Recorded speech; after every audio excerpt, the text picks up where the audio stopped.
এনবিটিভির পর্দায় আপনাদের সকলকে স্বাগত জানাচ্ছি। আমি শাকিরুল ইসলাম আপনাদের সঙ্গে রয়েছি। কসবাই ভুয়ো টিকাকরণ এবং ভুয়ো আইএস দেবাঞ্জনকে নিয়ে গোটা রাজ্য রাজনীতিতে উত্তাল হয়ে পড়েছিল।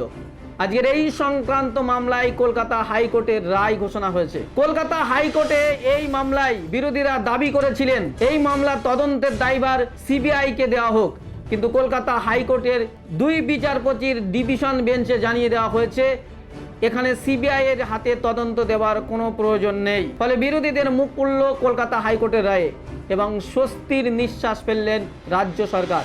বিস্তারিত প্রতিবেদনে। তিনটি জনস্বার্থ মামলারই শুনানি ছিল আজ কলকাতা হাইকোর্টে। হাইকোর্টের আইনজীবী সন্দীপন দাস এই অপরাধের তদন্ত সিবিআই এর হাতে দেওয়ার দাবি তুলে জনস্বার্থ মামলা করেন।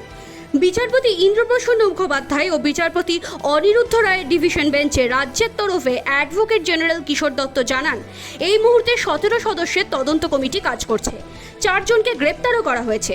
ঘটনায় জড়িত 50 জনকে জেরা করা হচ্ছে। টিকা সংক্রান্ত সমস্ত রিপোর্টের পরীক্ষা খতিয়ে দেখা হচ্ছে। কয়েকটি রিপোর্ট পাওয়ার অপেক্ষা মাত্র। সেসব তথ্য হাতে পেলেই চার্জশিট দাখিল করা হবে। ইতিমধ্যে দেবাঞ্জন ছাড়া আরও 4 জন গ্রেপ্তার হয়। দেবাঞ্জনের সঙ্গে শাসক ঘনিষ্ঠ নেতাদের ছবি ঘিরে আরও বিতর্ক তৈরি হয়। এরপরই রাজ্যের তদন্তের উপর অনাস্থা প্রকাশ করেন বিরোধীরা। আজ অ্যাডভোকেট জেনারেলের বক্তব্য শুনে রাজ্যের তদন্তের উপরই আস্থা প্রকাশ করেন দুই বিচারপতি। তারা জানান, এখনই সিবিআই তদন্তের কোনো প্রয়োজন নেই।